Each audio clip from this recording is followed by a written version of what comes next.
La República de Roma ya no existe. Tras la escalada de violencia para hacerse con el poder, Julio César es asesinado por los aristócratas. Pretenden mantener al Senado como autoridad política de Roma, pero la tentativa fracasa. La era de los emperadores comienza con César Augusto. Siglo I a.C. Bajo la soberanía del nuevo emperador, el Imperio Romano trata de expandirse y pone rumbo a las tierras que hay más allá del Rin. Pero la última conquista finaliza de un modo trágicamente violento. Las tribus germánicas se oponen al yugo imperial y se enfrentan a la autoridad romana. Frustran las ambiciones imperiales, reescriben la historia y desafían al imperio. El Imperio Romano, el bosque de la muerte.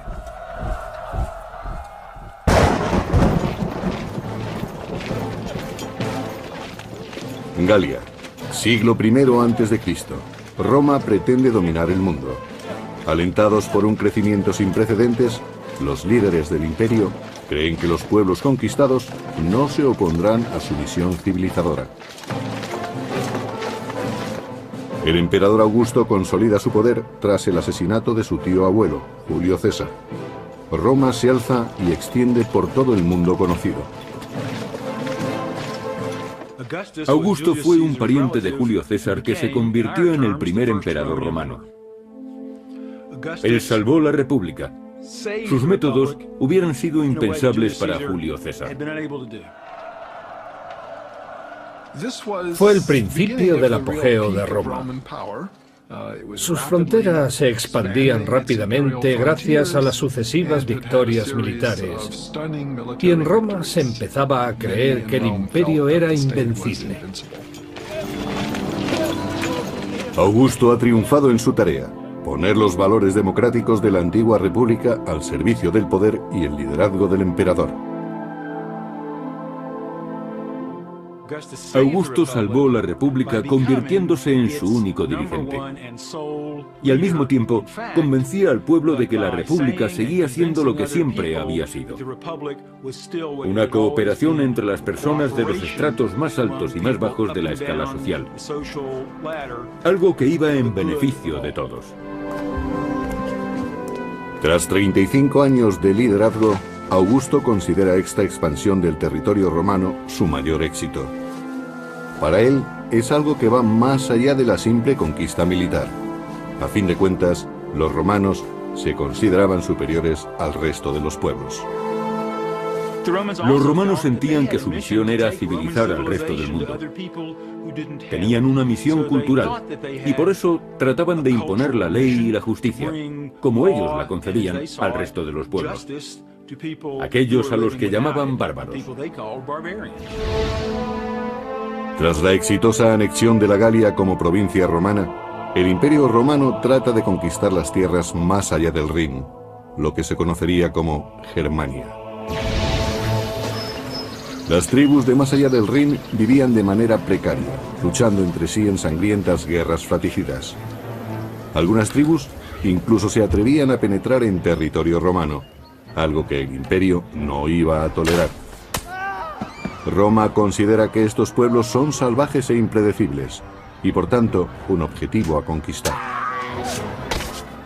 Ha habido muchos debates sobre los objetivos de Roma al este del Rin.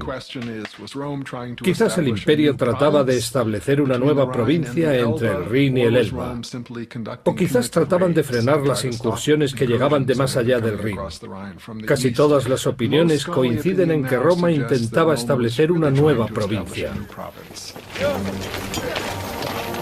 En el año 9 a.C., el emperador Augusto envía al general Tiberio más allá del Rin. La relación entre romanos y germanos es muy conflictiva. Hay gente que quería colaborar con los romanos y gente que aborrecía a los romanos. En aquella época los pueblos germánicos debían enfrentarse a muchos desacuerdos. Eran comunes las luchas por el poder. Tiberio, un destacado militar con importantes contactos, tiene muchas probabilidades de suceder al emperador. En Germania, visita al jefe de la tribu de los queruscos, al que considera un aliado potencial. Los bárbaros se aliaron con los romanos para luchar contra los enemigos comunes de ambos pueblos. Y los romanos querían extender las fronteras de su territorio y su misión civilizadora hacia las regiones del norte. El líder de los queruscos acepta la alianza con Roma. Aunque su pueblo no tenga interés en adoptar el modo de vida del imperio, se benefician de su protección y su prestigio. Tenían mucho que ganar si se aliaban con Roma, sobre todo la élite gobernante. Económicamente, esta asociación les daba acceso a muchos productos romanos, lo que les confería un estatus privilegiado. El príncipe germánico es todavía muy joven, pero acabaría convirtiéndose en un astuto conspirador. Fue educado en dos mundos, siguiendo las tradiciones de su pueblo y protegido por la gloria y el poder del imperio. Llegaría a ser un oficial romano y un rey germánico. Su nombre era Arminio.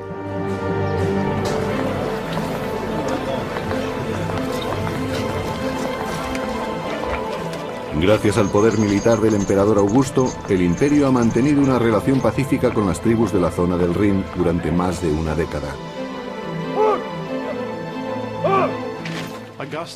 Augusto era un dictador militar que tuvo que luchar sin descanso y logró levantar un imperio que gozó de una envidiable estabilidad durante 2 siglos. Arminio, el joven príncipe germano, acaba de cumplir 20 años y es comandante auxiliar al servicio del imperio. Las tropas auxiliares son un apoyo imprescindible para las 28 legiones oficiales del ejército romano. Augusto debía asegurarse de que se comprendiesen sus objetivos. Eran los mismos de los líderes tradicionales romanos: guiar al imperio en una guerra de conquista. En el año 6 después de Cristo, el general romano Tiberio viaja a Germania. Debe sofocar una violenta revuelta en la provincia romana de Panonia, las actuales Austria y Hungría. Tiberio dirige sus fuerzas contra los insurgentes que se oponen a los impuestos romanos y a su modo de vida. Los romanos intentaron imponer sus costumbres a los bárbaros a un ritmo mayor del que estos pueblos hubieran deseado. Por eso se enfrentaron a ellos. La revuelta dura ya 3 años, y la situación es cada vez más complicada para el ejército romano. El emperador Augusto envía a sus tropas auxiliares. En la lucha, Arminio demuestra que domina las técnicas de combate romanas, distinguiéndose así ante sus superiores romanos. En palabras del historiador romano del siglo I, Velius Paterculus, bravo e inteligente. Era un bárbaro fuera de lo común. Lo demostraban sus técnicas notables y sus ojos, que reflejaban el fuego de su espíritu. Arminio era consciente de que Roma trataba de un modo violento a sus provincias, aplastando cualquier atisbo de autonomía. Veía a los panonios en la misma situación en la que estaba su pueblo, en el norte de Germania, y estableció una relación entre ellos y su propia comunidad durante la campaña en Panonia. Pero Arminio sigue luchando al servicio del imperio y apoya con sus tropas auxiliares a las legiones romanas del general Tiberio. Mientras Roma lucha por mantener el orden en Panonia, en Germania, la influencia del imperio se hace sentir paulatinamente. El pueblo de Arminio, contratado para la construcción de carreteras y otros edificios, empieza a sacar partido de las costumbres romanas. Los bárbaros, especialmente los que vivían cerca del Rin, no consideraban que vivían en el mundo romano. Sin embargo, apreciaban las ventajas de la romanización. Desarrollaron una vida basada en el comercio y crearon comunidades más grandes en oposición a las pequeñas comunidades en las que habían vivido tradicionalmente. En palabras del historiador del siglo III, Casio Dio, los bárbaros se adaptaban al modo de vida romano, se acostumbraron a tener mercados y a relacionarse pacíficamente. Cambiaron sin saberlo. En el año 7 después de Cristo, el emperador Augusto nombra a Quintilio Varo gobernador de los territorios al este del Rin. Varo era un comandante relativamente capacitado, pero también hemos podido comprobar que no se trataba de la persona más amable del mundo. Su descripción a cargo del historiador Velleius Paterculus no es demasiado halagadora. Quintilio Varo era un hombre de carácter afable y tranquilo, aunque tan limitado de mente como de movimiento, y más acostumbrado a los placeres que al servicio activo en campaña. La paz en Germania se adaptaba perfectamente a su carácter relajado. Varo se hace amigo de Arminio, que ha regresado a Germania como un respetable ciudadano romano. Roma ve en Arminio a un poderoso aliado para sus planes de paz. Los germanos aceptan las reglas romanas, pero solo para evitar enfrentamientos. A los germanos no les gustaba comparecer ante los tribunales romanos y no querían que los romanos arbitraran sus conflictos. Ellos ya disponían de un modo propio de resolver sus problemas.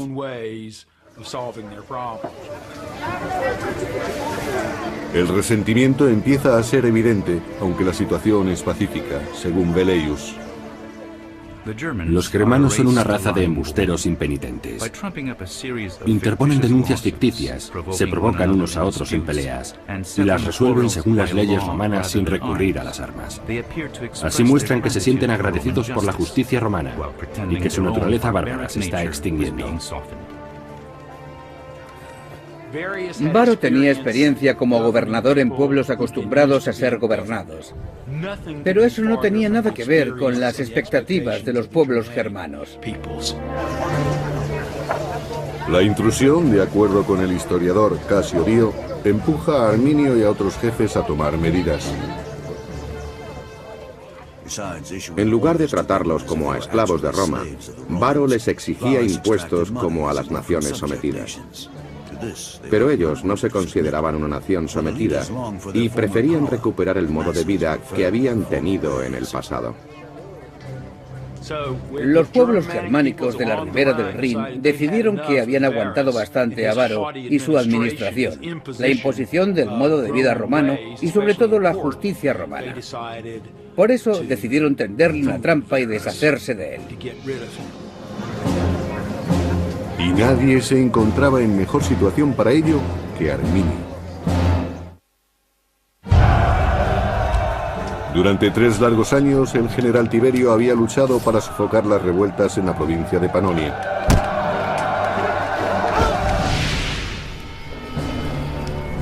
Al fin, en el año 9 después de Cristo, Tiberio ve sus esfuerzos recompensados. Los insurgentes han sido derrotados. La victoria está cerca. Pero mientras que el orden ha sido restablecido en Panonia, la situación en Germania es tensa, aunque los romanos todavía no son conscientes de ello. El general romano Varo, gobernador de esta pacífica provincia, ha impuesto la doctrina romana y ha presionado demasiado al pueblo germano.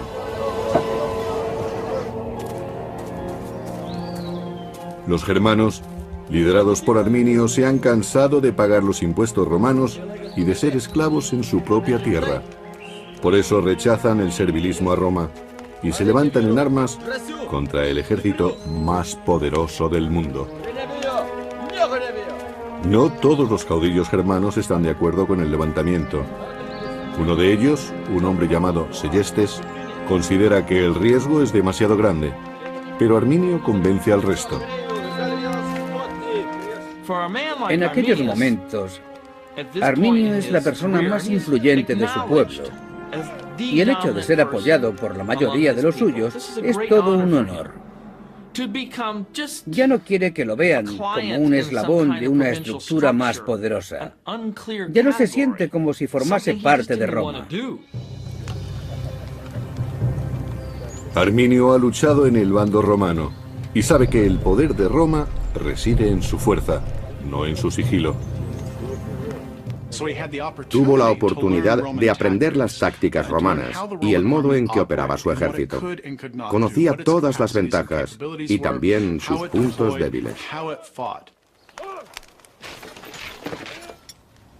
Arminio conoce las técnicas del Imperio Romano. Sabe que los romanos subestiman a los germanos y decide seguir manteniendo una relación cordial con el general Varo. Según Velleius Paterculus, Arminio se sirvió de la negligencia del general Varo para traicionarlo. Sabía que no hay hombre más fácil de vencer que el que no teme nada. Normalmente el origen del desastre es la sensación de seguridad. Parte del problema era la confianza de Roma en sí misma y en que podía derrotar a cualquiera. No esperaban que nadie en las regiones del norte contase con una defensa eficaz contra su ejército. si los germanos quieren atacar, deben hacerlo pronto. Sus enemigos han sido diezmados en otras batallas y no albergan ninguna sospecha. Los germanos montan su trampa en el espeso bosque de Teutoburgo, en el noroeste de la actual Alemania. Seguramente Arminio necesitó varias semanas y varios cientos de hombres para llevar a cabo su plan. Levantó una empalizada de 1 metro de alto y 3 de ancho, la cubrió de picas y después la camufló. Para el general romano Varo y para sus tropas, las legiones 17ª, 18ª y 19ª, las cosas siguen su curso natural. Ignoran el peligro y se dirigen a los campamentos del oeste, como en cada cambio de estación. Según el cronista del siglo III, Casio Dio, llevan carretas y bestias de carga como en tiempos de paz. Y también les acompañan muchas mujeres y sirvientes. Transportaban su armadura y su equipo en carretas tiradas por animales, porque nadie es capaz de cargar 30 kilos de armadura y 20 de equipo cada día. Se dedicaban a conversar con sus mujeres, a encontrar a alguien que sacara brillo a sus armaduras o a planear la noche con unas prostitutas. Y lo último en lo que pensaban en aquellos momentos era en prepararse para la batalla. Durante los preparativos, Varo recibe una visita. Es su viejo amigo Arminio, que está ahora al servicio de Roma. Viene a informarle de un conflicto tribal en el oeste. Arminio le pide ayuda para restaurar el orden.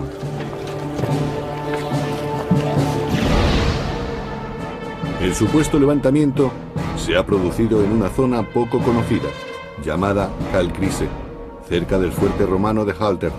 Es el destino de las tropas de Varo.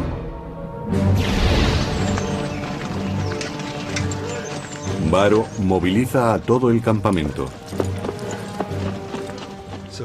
Varo ha entrado en territorio germano pensando que se trata de una misión pacificadora.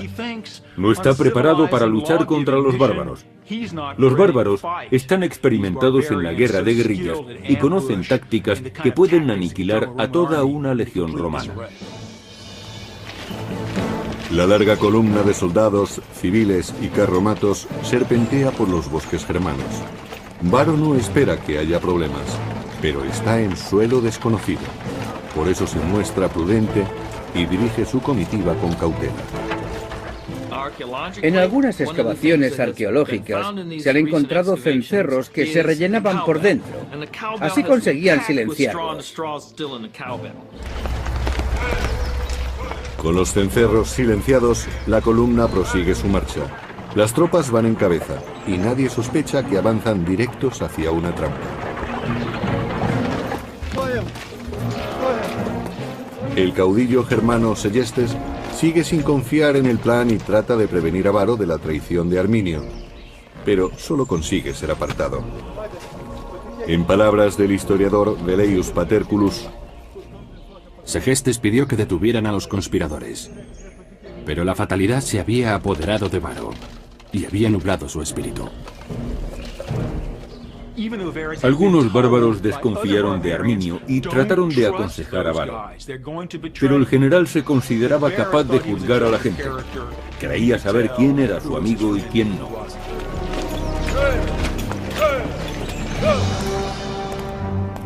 Varo conduce sus tropas hacia una trampa. Y el general Tiberio regresa a Roma después de haber vencido en Panonia.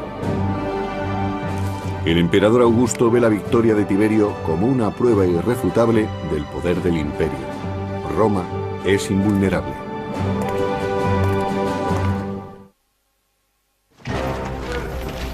El gobernador Varo se dirige a sus cuarteles en el oeste, pero se desvía para sofocar el levantamiento del que le ha informado su amigo Arminio. En realidad, Varo se acerca cada vez más a la trampa. Está en las profundidades del bosque de Teutoburgo, en una zona conocida como Calcrise. Los soldados se desplazaban sobre bancos de arena y estaban rodeados por la espesura del bosque. Se trataba de una zona de paso muy complicada, por lo que la columna romana tuvo que estrecharse. Los legionarios romanos marchaban en filas de 6 u 8, y en esta zona formarían filas de 4 o de 2. Además, los soldados se veían entorpecidos por la presencia de sus familias y de las bestias de carga que los acompañaban. Cada vez les costaba más avanzar. Los caminos estaban encharcados o cubiertos de barro y lodo, y además estaban cerca de las rías, por lo que encontraban muchos barrancos a su paso. Era muy peligroso. Esa era la ruta por la que se desplazaban los soldados de Varo. La peor ruta que podría haber escogido. A un lado estaba el pantano, al otro las colinas. Para los romanos era muy complicado cargar con sus armaduras por ese camino. Les resultaba demasiado pesada. Los germanos habían conducido a los romanos a la trampa perfecta. Era difícil avanzar e imposible retroceder. Arminio sabía que Varo estaba en sus manos. El general romano no tenía posibilidad de escapar. Arminio solo tenía que decidir cuándo y dónde atacarlo.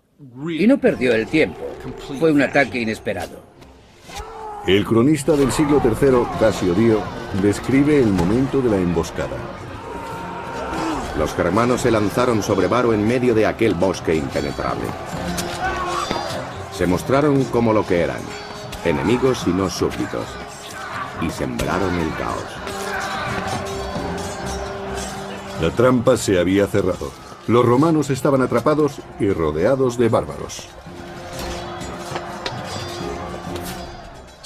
Era una situación terrible. Los romanos que llevaban armadura podían considerarse afortunados. No tenían espacio para desplegarse e iban a ser diezmados muy rápidamente. La columna de militares romanos y de civiles medía 1,5 kilómetros de largo. Varo, situado en la mitad, no era consciente del desastre de la vanguardia. Solo sabía que la marcha se había detenido súbitamente.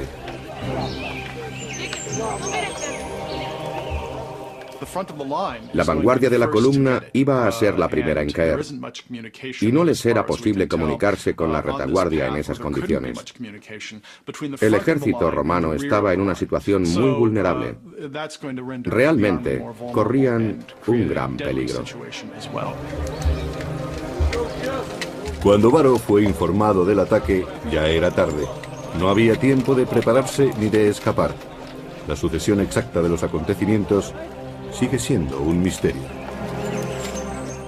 Creo que en esta batalla el desenlace estaba decidido menos de una hora después, pero las escaramuzas pudieron continuar durante el resto de la tarde. Los legionarios tuvieron que asumir lo inevitable. Debió de ser un golpe muy duro para los romanos. Eran el imperio, el ejército más poderoso, como los Estados Unidos actualmente. Cada vez había más bajas entre los romanos y, según Casio Dio, empezaron a llegar más germanos. Las fuerzas del enemigo aumentaron. Los germanos que dudaron en un principio se unían ahora con la promesa del saqueo. Y quedaba la peor deshonra. 2 de las legiones perdieron sus estandartes de águila a mano de los bárbaros. El águila era un símbolo religioso para los legionarios.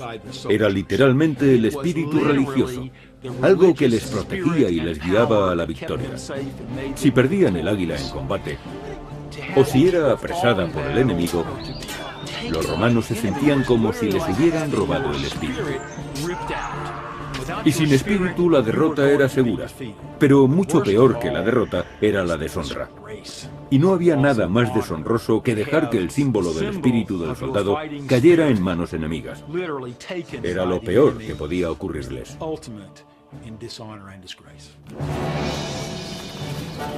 Los romanos pierden la batalla y los estandartes. Como general, Varo sabe lo que le resta por hacer.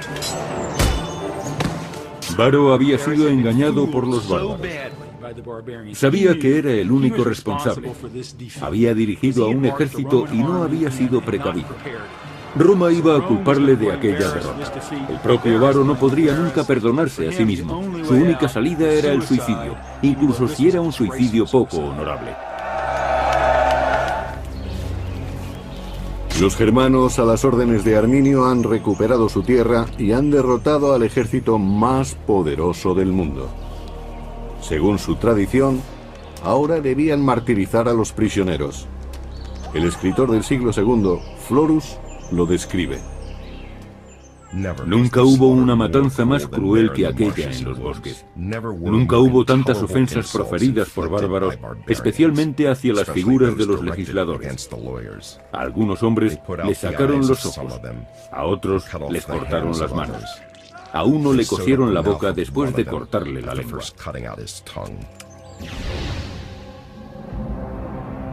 Mientras Germania celebra su victoria sobre Varo, el general Tiberio se dirige a Roma después de su triunfo en Panonia.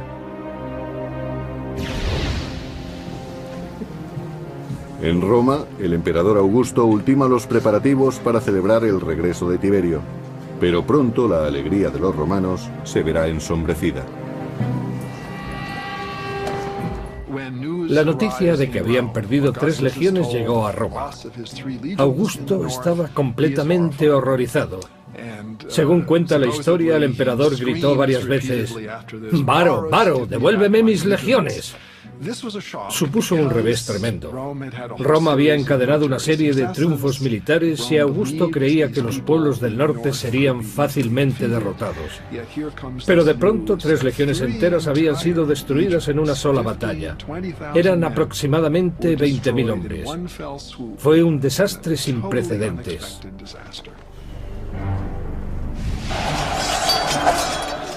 Y ahora que los queruscos y otras tribus bárbaras habían escapado a su control, ¿qué les impedía asolar Roma?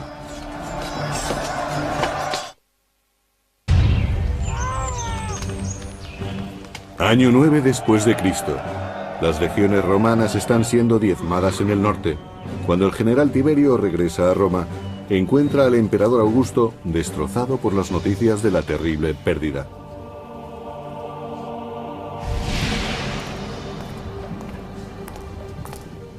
Los bárbaros de más allá del Rin han acabado con 3 legiones dirigidas por el general Varo.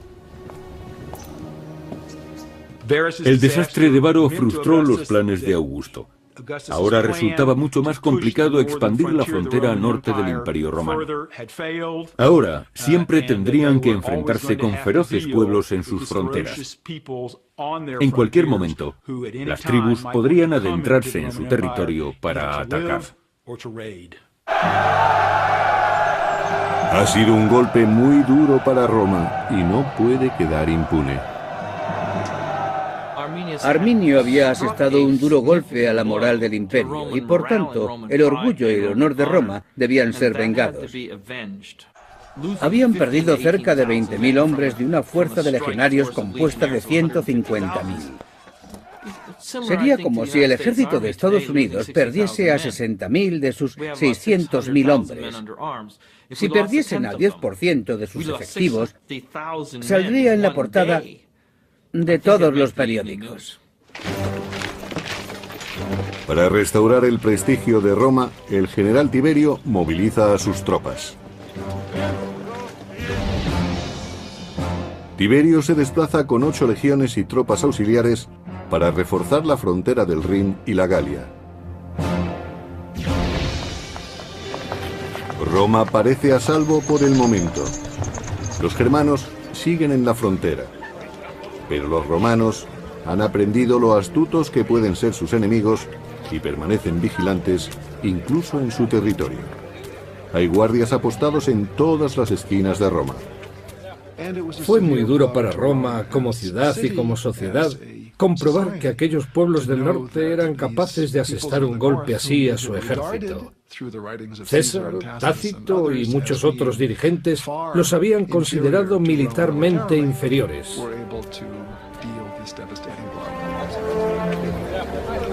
Roma, el paradigma de la civilización occidental, de pronto se siente vulnerable. Todo ciudadano o visitante extranjero se convierte en sospechoso, en enemigo potencial. Augusto, temeroso de un levantamiento por parte de los germanos, los expulsa. Mientras Roma entera se estremece de miedo, los germanos del otro lado del Rin se muestran eufóricos. Arminio celebra su victoria sobre Roma uniéndose en matrimonio a Tusnelda.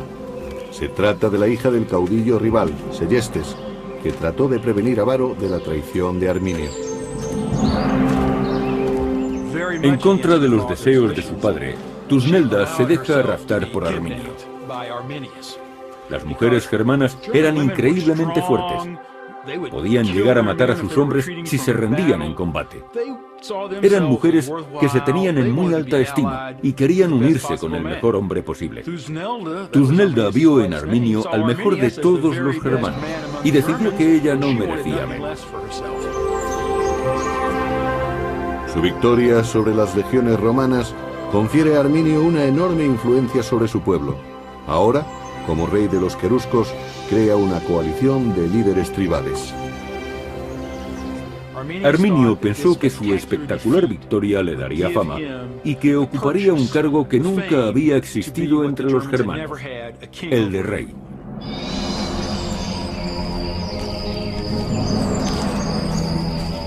El lugar de la masacre se convirtió en un lugar sagrado. Se mantuvo intacto para conmemorar la victoria y rendir culto a los dioses germanos. Los germanos practicaban su culto en el campo. Erigían imágenes y tótems de animales en el bosque. El tallado de tótems era muy común en la época, también entre los romanos, pero probablemente los germanos sean el mejor ejemplo.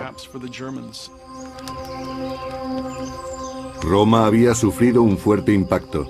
Los germanos conservaron las armas romanas como una recompensa sagrada. Las espadas, picas y escudos eran obras de artesanía, y su fabricación requería muchos materiales. Económicamente eran muy valiosos, pero parece ser que en muchas circunstancias el valor ritual era más importante. Se han encontrado cientos de ellos con ornamentos que indican que pertenecieron a oficiales. Algunas de estas armas tienen detalles en oro y plata. Gracias a su astucia y a la violencia, los germanos han conseguido recuperar su territorio, al menos por ahora.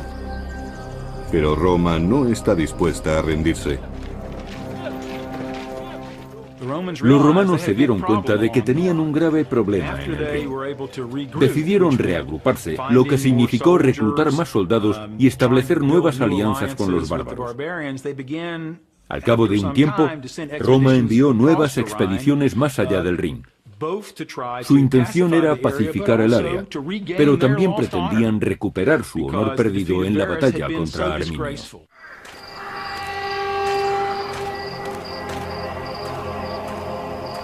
Era preciso que la situación cambiase. El Imperio Romano necesitaba recuperar su autoestima. Año 13 después de Cristo. 4 años después de la masacre, el emperador Augusto manda a Germánico, general de las tropas romanas, a luchar contra Arminio y los bárbaros queruscos.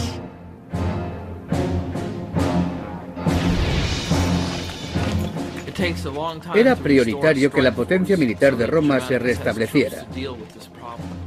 De lo contrario, Germánico no podría disponer de las tropas suficientes. No había discusión posible. El honor del emperador y probablemente su vida estaban en juego. Era un problema que había que solucionar enseguida. La fuerza interior de los romanos se alimentaba de venganza, de odio y de furia. En aquel momento no existía la idea de compasión ni de humanidad. Eran un pueblo despiadado. Enviar a Germánico a Germania fue una de las últimas órdenes que daría Augusto. Un año después, a los 77 años, murió abatido por las consecuencias de la derrota. No pudo completar su visión del imperio. Sin descendencia, Augusto nombró a Tiberio como su sucesor. El emperador Tiberio trató de recuperar el honor de Roma y el de Augusto. Augusto había alcanzado la gloria en numerosas campañas militares, pero nunca se recuperó psicológicamente de aquel golpe. Murió pocos años más tarde. En muchos aspectos sintió que su legado había sido destruido. Augusto, que había dedicado su vida a romanizar el mundo, murió por el peso de la derrota. Lo que se había perdido en Germania nunca se volvería a recuperar, pero los germanos habían de pagar por la humillación sufrida. Una sangrienta batalla supuso la gloria para el caudillo germano Arminio y para los bárbaros.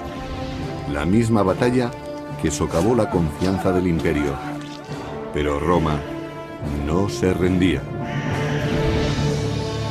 El general romano Germánico marcha hacia Germania. Su único objetivo es la venganza y decide atacar una tribu afín a Arminio. Como desafío, las tribus queman sus propias aldeas para privar a los romanos de cualquier cosa de valor.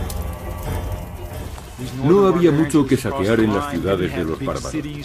Tenían asentamientos cada vez más grandes, pero podían desaparecer en cualquier momento y regresar más adelante. Mientras, el enemigo derrochaba dinero en una campaña que no aportaba ningún beneficio. La guerra se había convertido en algo deficitario económicamente. El historiador del siglo I, Tácito, pensaba de otro modo. Germánico ordenó a uno de sus generales atacar a la tribu de los brusteros, y en la vorágine de la matanza hallaron el águila de la 19ª legión que habían perdido con Varo. Las tropas marcharon después hacia la frontera, arrasándolo todo a su paso.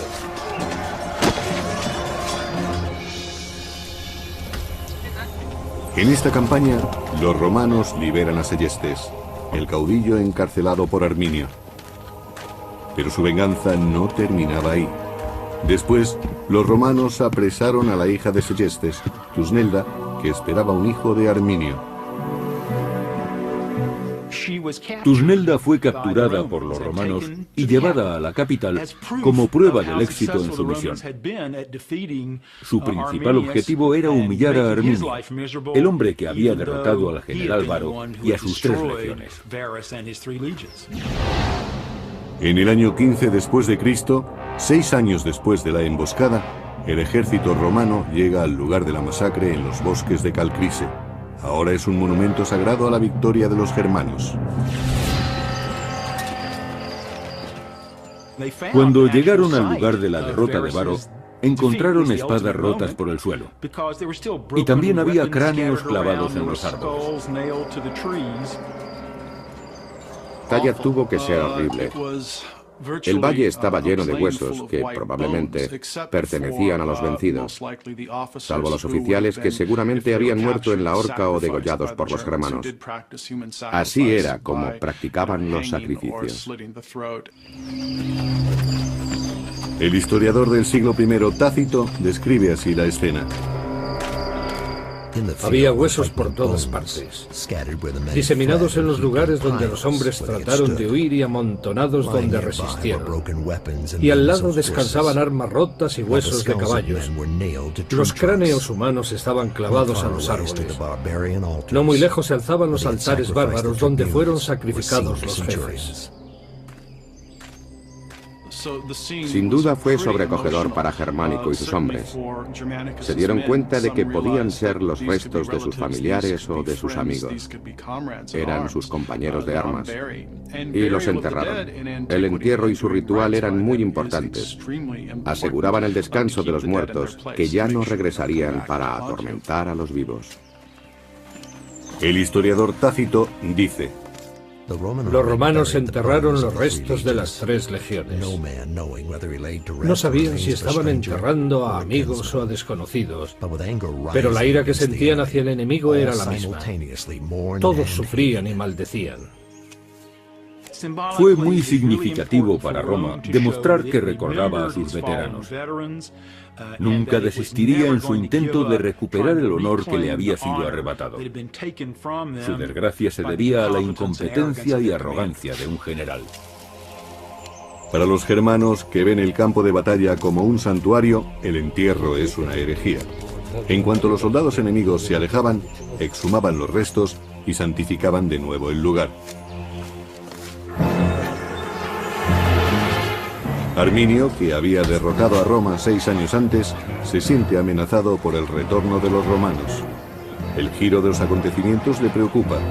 Tácito describe su rabia. Arminio, colérico por naturaleza, enfureció cuando su mujer fue capturada. El destino de su hijo sería la esclavitud. El general se dejó llevar por la ira y declaró la guerra a Segestes y al imperio. Estalla la guerra. Las fuerzas de Arminio están familiarizadas con el entorno y una vez más sacan partido de su ventaja contra las tropas romanas. Las legiones romanas eran superiores cuando podían elegir un campo de batalla llano y extenso. En ese tipo de terreno tenían más espacio para maniobrar y podían avanzar en formaciones compactas. Y en aquel momento no se daba ninguno de esos factores. No era llano, no había sitio para maniobrar y no podían agrupar sus unidades. Pero Germánico logra tender una trampa al enemigo y lo atrae a campo abierto. Los romanos han ganado esta batalla, pero no la guerra. La dificultad del terreno, el coste de la campaña y la tenacidad de los bárbaros despojan a Roma de cualquier esperanza de victoria. Durante muchos años los romanos realizaron incursiones en el este del Rin e incluso intentaron capturar a Arminio, pero no tuvieron éxito. Ni Arminio ni Germánico vivirían para ver los resultados de sus esfuerzos. 3 años más tarde, en el 19 después de Cristo, ambos murieron de un modo muy poco heroico. Germánico sucumbió a la enfermedad. Algunos aseguran que fue envenenado por un rival político en las intrigas de Roma. Ese mismo año, Arminio fue asesinado por sus soldados que consideraban despóticas sus maneras. Arminio estaba muy entregado a una causa, la libertad de su pueblo y la suya propia. Quería ser rey de todas las tribus germánicas. Pero estas no querían un rey. Querían autonomía, y Arminio se la había dado. El proceso había cambiado el concepto de Roma como imperio. Esta batalla frenó la expansión de Roma. Si no hubiera tenido lugar, no sabemos hasta dónde hubiese llegado el imperio por el este. Roma podría haber conquistado Alemania, Polonia y parte de Rusia. Nunca lo sabremos. Después de la batalla de Teutoburgo, Roma tuvo más en cuenta los riesgos de una expansión. El beneficio rara vez merecía la pena, pero las conquistas eran demasiado atractivas como para ser ignoradas.